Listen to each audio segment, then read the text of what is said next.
yours, boy.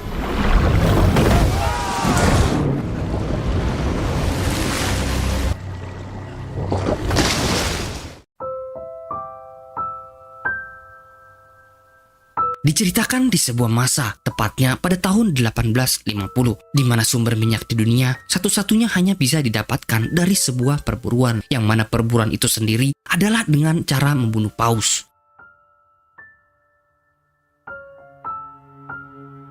Membunuh paus tentunya bukanlah sebuah hal yang mudah, karena untuk membunuh paus dibutuhkan sebuah usaha keras serta kesabaran tanpa batas. Belum lagi, mereka harus berjibaku dengan paus legenda yang konon katanya bisa menghancurkan sebuah kapal hanya dengan satu kepakan. Lantas, bagaimana kisah selanjutnya? Jadi, gini ceritanya.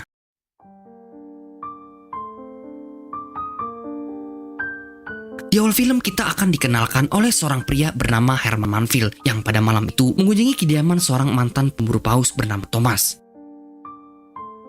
Thomas sendiri dikabarkan adalah satu-satunya kru dari kapal pemburu paus terkemuka bernama Essex yang masih hidup hingga saat ini, dan cerita tentang kejadian mengerikan kapal Essex dan paus legenda tersebut melekat di dalam ingatan Thomas. Namun, semenjak kejadian yang menyimpannya itu, Thomas menjadi pribadi yang tertutup dan tak pernah mau menceritakan masa-masa perburuannya. Herman yang seorang penulis novel terkenal sebenarnya datang untuk menawarkan kesepakatan besar untuk membeli cerita Thomas itu. Namun, Thomas menolaknya karena berdasar dari hasil penyelidikan kepolisian dan kesepakatan pemilik perusahaan waktu itu, kapal Essex hanya tenggelam biasa dan Thomas sudah mendapatkan uang tutup mulut karena putusan itu. You read Hawthorne, Mr. Melville? Herman yang putus asa lalu mulai meninggalkan tempat itu. Namun, tiba-tiba istri dari Thomas memanggilnya kembali setelah ia berhasil membujuk Thomas untuk membuka mulut dan mengingatkan bahwa saat itu mereka sedang dalam kesulitan keuangan. Mendengar hal itu, Herman lalu kembali ke dalam ruangan dan Thomas pun mulai menceritakan bahwa kisah itu dimulai dengan memperkenalkan dua orang pria paling berpengaruh dalam perjalanan. Kedua orang itu dikenal dengan nama Kapten Pollard dan klasik pertamanya sebagai Owen Chase. Di suatu pagi, Owen Chase tiba-tiba mendapat kabar kalau kapal Essex akan berlayar kembali, yang mana karena Essex adalah kapal pemburu terakhir, kabar tersebut tentu saja membuat ia bahagia, termasuk istrinya yang ada di sana. Di sini, Owen ternyata telah dijanjikan akan mendapat jabatan sebagai kapten jika ia kembali berlayar, yang mana semua itu tentunya sangat diharapkan karena dengan begitu kehidupannya bisa menjadi lebih baik. Namun, sayangnya saat ia bertemu bosnya yang berada di Medicine, Owen hanya mendapatkan jabatan sebagai klasik pertama, dan yang menjadi kaptennya adalah George Pollard, anak dari seorang pengusaha kaya. Hal itu terjadi karena ternyata Milestone mendapat sokongan dana besar dari keluarga Pollard yang memanglah grup dari keluarga terpandang yang juga merupakan turunan pemburu paus. Di sini, awalnya Owen tak terima dengan kesepakatan itu karena selain Medicine yang mengingkari janji, George ternyata adalah anak baru yang tak punya pengalaman di lautan. Namun, karena Milestone merasa bersalah, mereka pun akhirnya menawarkan gaji besar pada Owen, yang mana pada akhirnya ia pun menyetujui perjanjian itu. Keesokan harinya, George yang akan berlayar lalu diberi arahan oleh ayahnya agar tegas dalam memimpin dan juga membawa nama baik keluarga. Sementara itu, istri Owen yang mengantar Owen sampai ke dermaga sangat cemas dengan hal itu karena ia ditinggalkan saat sedang mengandung. Diiringi sebuah doa, mereka semua akhirnya meninggalkan daratan, di mana di sini mereka pun mendayung perahu dengan perlahan menuju ke kapal Essex yang ada di lautan. Di sini kita akan melihat Tom kecil, di mana Tom yang saat itu masih berusia 14 tahun dibuat terpukau dengan lencana yang digunakan oleh para awak, di mana selanjutnya salah satu awak itu pun mengatakan kalau lencana itu bisa didapatkan jika mampu menangkap paus. Namun Tom pun mengatakan kalau suatu hari ia akan bisa mendapatkan lencana itu sendiri. Owen akhirnya bertemu dengan George dan mereka pun saling menyapa satu sama lain, bahkan sempat untuk tetap saling mengingatkan bahwa segala sesuatunya harus berjalan dengan kerjasama. Setelah semua perlengkapan sudah disiapkan, langsung memerintahkan agar jangkar segera ditarik dan Owen selaku klasik pertama langsung mengarahkan setiap kru untuk melakukan tugasnya. Di sini, Owen benar-benar melakukan pengarahan, seperti melakukan pengecekan, pembagian tugas, bahkan ketika ada masalah dalam layar, Owen dengan cekatan turun langsung menanganinya.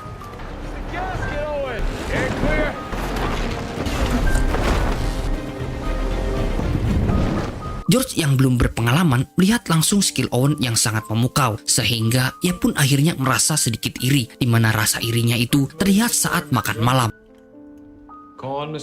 Di depan teman Owen yang bernama Joy, George mulai menyinggung tentang ayah Owen yang dipenjara sekaligus kehidupan Owen yang diadopsi oleh keluarga pebisnis minyak, yang mana hal itu ternyata membuat suasana menjadi tak enak dan Owen yang kesal lalu meninggalkan ruangan itu. Di luar, Owen bertemu dengan Tom yang terlihat sedang mabuk laut. Namun, Owen punya cara tersendiri untuk mengantisipasinya karena Tom tiba-tiba hampir dijatuhkan ke lautan, yang mana hal itu ternyata bisa meredakan mabuk yang dialami Tom. Keesokan harinya, ketika semua orang sedang bekerja, Kapten George tiba-tiba memerintahkan untuk menurunkan semua layar agar kapal melaju dengan lebih cepat. Namun, Owen yang melihat ada badai di depan memperingatkan kalau hal itu justru akan berbahaya dan beresiko hingga membuat tiang layar patah. Namun, karena George sangat keras kepala, mereka pun tetap mematuhinya.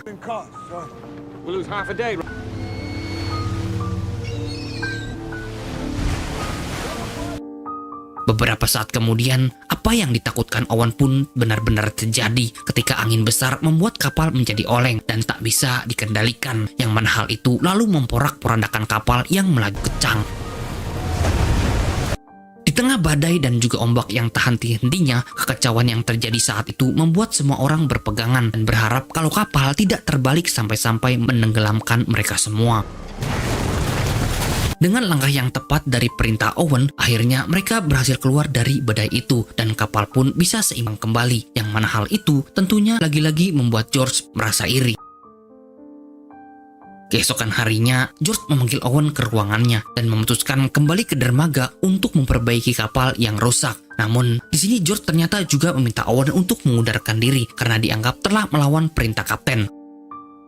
Owen tentunya tak terima dengan keputusan itu karena kemarin George sendirilah yang memerintahkan agar semua layar dibuka. Namun George tak mau disalahkan dan mengatakan kalau Owen harus ingat siapa dirinya yang hanyalah seorang anak petani biasa.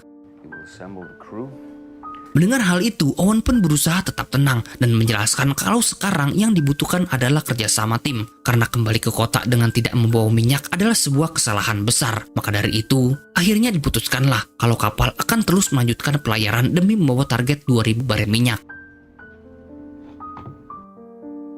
3 bulan kemudian, tepatnya di tengah Samudra Atlantik, akhirnya apa yang mereka cari selama ini ditemukan, di mana selanjutnya lonceng kapal pun dibunyikan sebagai tanda agar semuanya bersiap-siap untuk melakukan perburuan.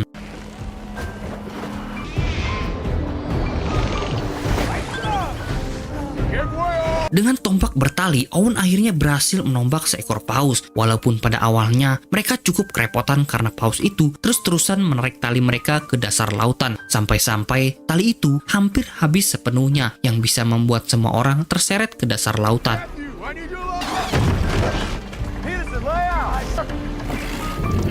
Untungnya, kesabaran serta pengalaman Owen yang banyak membuat mereka semua berhasil menangkap paus yang kelelahan dan kembali ke permukaan.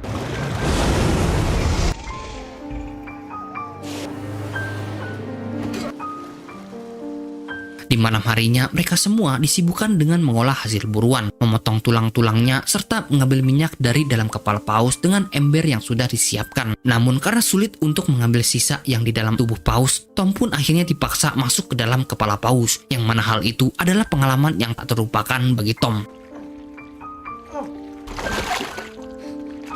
Hasil buruan ini sayangnya hanya menghasilkan 47 barel dari 2000 barel minyak yang mereka targetkan, yang mana hal itu membuat mereka harus pergi menuju Samudra Pasifik dengan harapan bisa menemukan banyak paus di sana. Namun setelah beberapa bulan berlayar, kemudian paus tak lagi mereka temukan, sampai-sampai 1 tahun pun berlalu, sehingga kapten yang merasa bersalah semakin enggan untuk berbaur bersama awak kapalnya.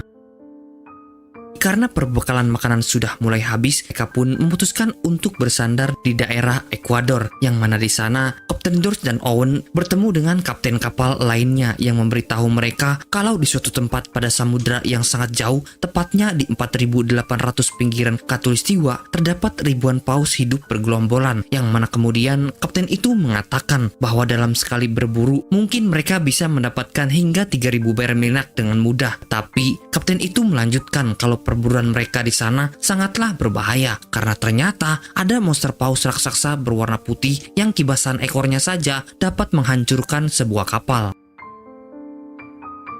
Namun karena sudah dimakan oleh kerakusan serta ketamakan, mereka pun tidak memperdulikan peringatan tersebut, yang mana setelah itu mereka tetap nekat untuk langsung segera berlayar. Speculation began.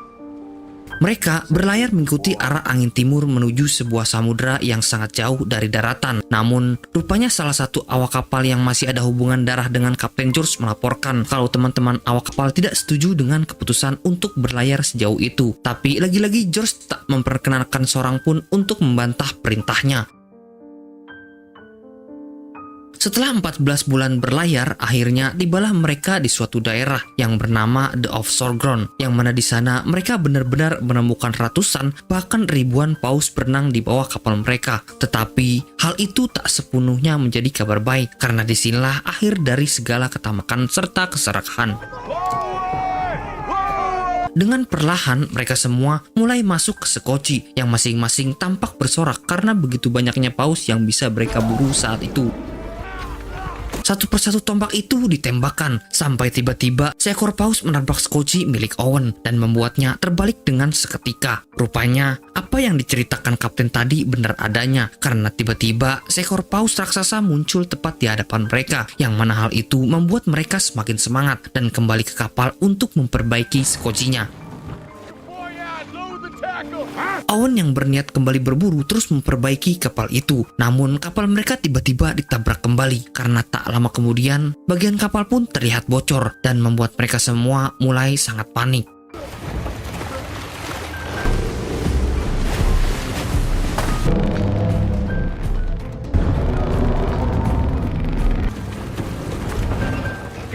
Kapal Essex kini benar-benar diserang oleh paus raksasa itu, yang mana kemudian paus itu pun menampakkan diri. Owen yang tak mau menyerah langsung menombak paus itu. Namun karena paus itu sangatlah kuat, hal itu malah membuat tiang layar sekaligus kapal mereka hancur dengan seketika.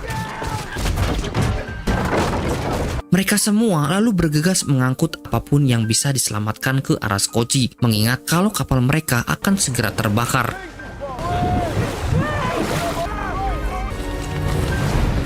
Beberapa saat kemudian, kapal yang melegenda itu pun terbakar dan karam di depan mata para awak kapal.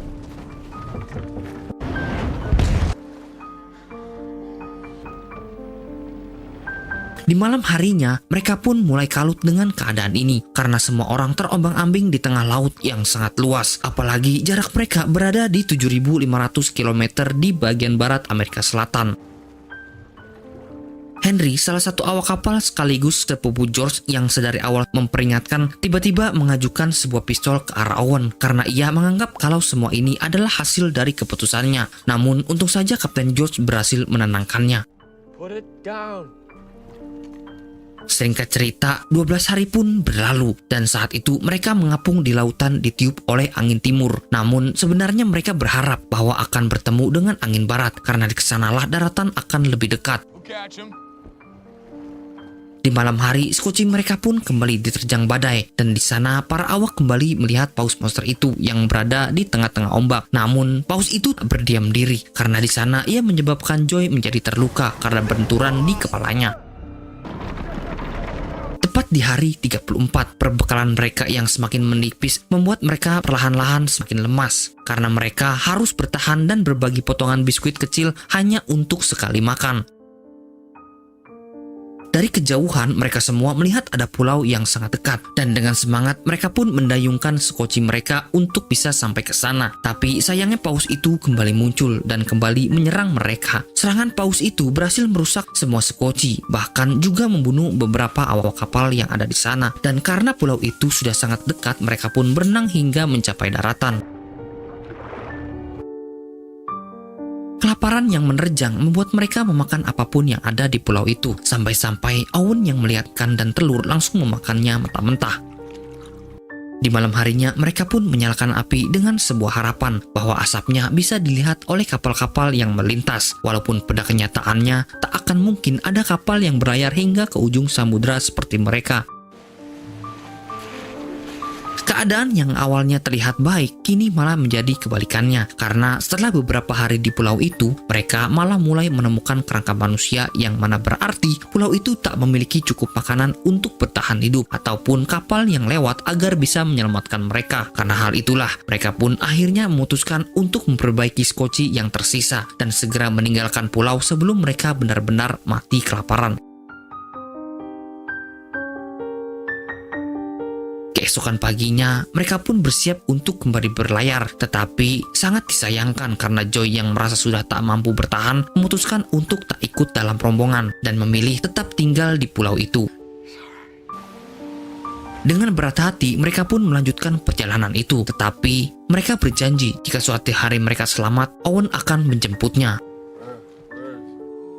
48 hari pun berlalu. Skoci milik George dan Owen yang awalnya selalu bersama tiba-tiba terbawa arus yang berbeda, sehingga membuat mereka pun menjadi terpisah. Di tengah ombang-ambing lautan yang tak berarah, mereka pun tiba-tiba dikejutkan ketika salah satu awak kapal mati kelaparan. Awalnya Benjamin berniat untuk membuang mayat temannya itu ke lautan, tetapi Owen tiba-tiba memutuskan suatu hal yang berat, di mana di sini ia berkata kalau seorang pelaut tak akan pernah membuang sesuatu yang bisa menyelamatkan nyawanya. Tom tentunya tak kuasa, sampai-sampai harus memakan mayat manusia demi bertahan hidup. Apalagi ini adalah pengalaman pertama yang sangat buruk untuknya. Tetapi Owen pun berusaha menenangkan diri kalau semua ini akan segera berakhir.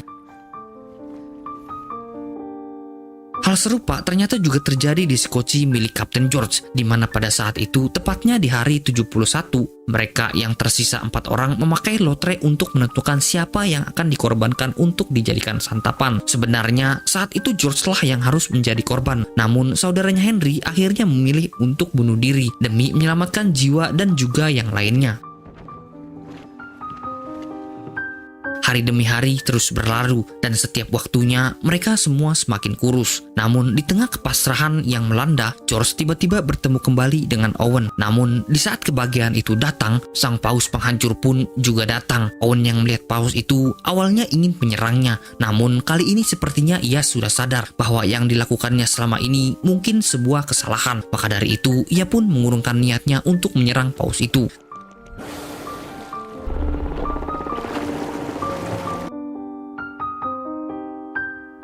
Keadaan yang semakin memburuk membuat mereka kini sudah benar-benar pasrah dan lemah sampai suatu ketika arus laut kembali memisahkan kedua skoci itu. Tepat di hari 82, mereka yang terombang-ambing di lautan tiba-tiba mendapat sebuah keajaiban, di mana sebuah kapal dagang melintas dan melihat skoci milik Kapten George, yang mana kemudian membuat Kapten George berhasil diselamatkan bersama yang lainnya. Di sisi lain, Owen dan juga Tom yang terapung hingga di hari ke-90 atau tepatnya di tanggal 18 Februari 1821 kini sudah tampak seperti mayat hidup. Owen sudah berpasrah dan menyerahkan hidupnya. Namun saat itulah tiba-tiba ada burung terbang yang menandakan kalau mereka sudah dekat dengan daratan. Dengan keadaan tak berdaya, mereka berdua berusaha menyadarkan Owen dan tak lama kemudian mereka pun diselamatkan oleh para nelayan Chili.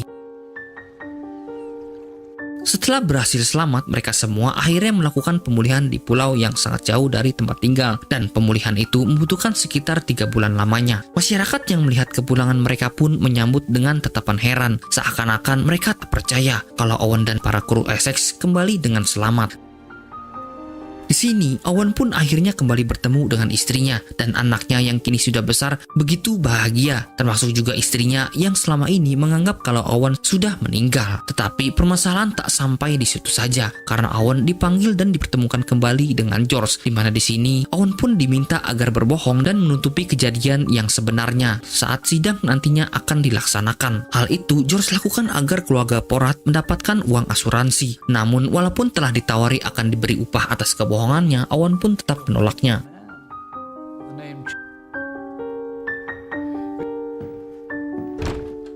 Singkat cerita, setelah beberapa kejadian seperti George yang kembali berlayar untuk memburu paus monster walaupun harus berakhir gagal, dan juga dipertemukannya kembali Owen dengan Tom, Owen pun menepati janjinya untuk mengirimkan kapal ke pulau tempat Joey berada, dan secara ajaib mereka yang memilih tinggal ternyata masih selamat.